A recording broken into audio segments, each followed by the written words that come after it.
पीड़ित परिवार के साथ उस बुढ़िया माँ के जिनका बेटे का हत्या कर दी गई थी, काट काट करके टुकड़े कर दिए गए थे और उसको हत्या की बजाय उसको एक्सीडेंट रेलवे से दिखाना चाहते थे कि आत्महत्या है। उसके न्याय के लिए हम डीआईजी साहब से मिलने गए थे और डीआईजी साहब ने न सुन करके भगाने का काम किया, दुत्कारने का काम किया, धमकाने का काम किया।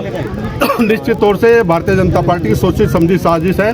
कश्यप समाज को ये हिंदू बना करके वोट लेने का काम करते हैं और ये सरकार, भारतीय जनता पार्टी की सरकार हिंदू विरोधी है, कश्यप विरोधी है, कश्यप की तानाशाही कश्यप के साथ करती है। अगर ये उसके 2 हत्यारे गिरफ्तार किए गए थे, परिवार का कहना है कि 4-5 लोग इसमें है। हमने कहा था उसकी सीसीटीवी कैमरे के चेक करा लीजिए, उसकी कॉल डिटेल निकाल लीजिए, जहाँ होटल में 3 लोग रुके थे उनकी भी डिटेल निकाल लीजिए।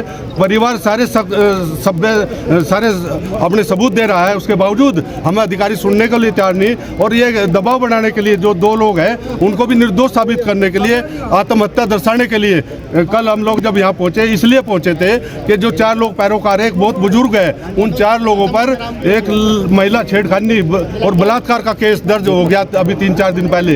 यानी कि इस तरह से दबाव में लेकर के और उनको ये केस वापस ले लें, इस तरह से उस परिवार की सुरक्षा हो, उस परिवार को आर्थिक मदद की जाए, उसके जो दोषी है उनको गिरफ्तार किया जाए। ये नौजवान हमारे अनुज कश्यप, हमारे जो हमारे अजय कश्यप जी, शीशपाल कश्यप जी, रामपाल कश्यप जी, सतपाल कश्यप जी, तमाम साथी जो कल अगर हम सबको ये पता हो कि प्रशासन मनमानी करेगा, तानाशाही करेगा, तो हजारों लोग कल यहाँ कश्यप समाज के लोग होते। और आज कश्यप समाज में इसीलिए दुख है कि कश्यप समाज क्या वोट लेकर के कश्यप समाज के अनदेखी करते हो, कश्यप समाज की हत्या होती है, कश्यप समाज के बलात्कार होते हैं, कश्यप समाज के घर तोड़े जाते हैं, कश्यप समाज को काट काट कर जला करके मारने का काम होता है, उनकी गिरफ्तारी नहीं होती है। 17 हत्याएं हमारे कश्यप समाज की इन 2 महीनों में हो चुकी है। सरकार इस पर चेतने काम करे, नहीं तो हम आपके माध्यम से कहना चाहते हैं, अगर सरकार एक भी अगर हमें हिंदू मानती है और इनका सम्मान कश्यप समाज का करती, तो एक भी घटना में अगर सही से कार्रवाई होती, उन पर बुलडोजर चल जाता,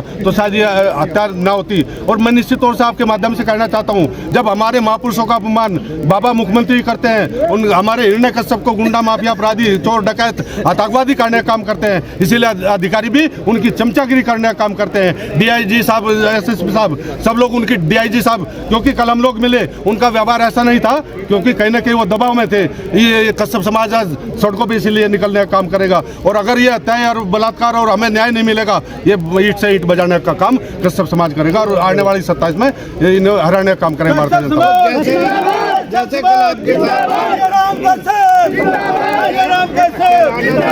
इकरा हसन आपके साथ थी, तो क्या आपको लगता है कि उन्होंने आपकी काफी मदद की है? कल बहुत मदद की। और देखिए, प्रशासन वही अंग्रेजों वाली चाल चलता है, फूट डालो राज करो। हमें इकरा हसन जी को, सांसद जी को ले गए महिला थाने और हमें ले गए सदर थाना बाजार में, यानी कि हमें फूट डाल करके कहीं इकट्ठे न हो जाए। अगर हमारे लोगों को पता लग जाए तो थाना नहीं, ये जेल भी कम पड़ जाती। इन्होंने फूट डालने का काम किया, हमारे समाज को ये इकरा हसन से अलग करने का काम। इकरा हसन और मान्य अखिलेश यादव का धन्यवाद करते हैं, पीडीए मान्य अखिलेश यादव, उन्होंने संज्ञान लिया कल और अपने फेसबुक पर, अपने सोशल मीडिया के माध्यम से भी इस कश्यप समाज की आवाज़ को बुलंद करने का काम किया। मैं मान्य अखिलेश यादव जी को बधाई देने का काम करता हूँ कि हमारे इस पीड़ित परिवार के लिए न्याय की गुहार। अब आप मोनू कश्यप के परिवार के लिए क्या कहना चाहेंगे? हम कहना चाहेंगे, जो फर्जी मुकदमा इन्होंने अभी किया है 2-3 दिन पहले, वो जो महिला छेड़खानी का जो मुकदमा पैरोकार पे किया, वो तुरंत वापस हो और इसकी तफ्तीश सही ढंग से हो, दूध का दूध पानी का पानी हो, और जो दोषी है वो इसमें बचने न पाए। ये मांग हम आपके माध्यम से। किस तरीके से प्रशासन परिवार को लेकर लखनऊ पहुंचे और प्रेस कॉन्फ्रेंस में, उस पर क्या कहना चाहेंगे? ये हम माननीय पीडीए मान्य अखिलेश यादव का धन्यवाद करते हैं कि जहां हमें सरकार मदद नहीं करती, जहां सरकार का काम था न्याय दिलाने का, मान्य अखिलेश यादव ने उस बात को उठाने का काम किया। इससे हम उम्मीद करते हैं कि समाजवादी पार्टी जिस तरह से कश्यप समाज के लिए न्याय की बात करती है, हमारे महापुरुषों के सम्मान की बात करती है, हम उनका धन्यवाद और आभार व्यक्त करते हैं। और निश्चित तौर से आने वाले 2027 में अगर इस सरकार इसी तरह से कश्यप समाज की अनदेखी करेगी, कश्यप समाज का अपमान करेगी, कश्यप समाज की हत्या बलात्कार अपमान करने का काम करेगी, निश्चित तौर से 2027 में इसको बाहर करने का। ठीक।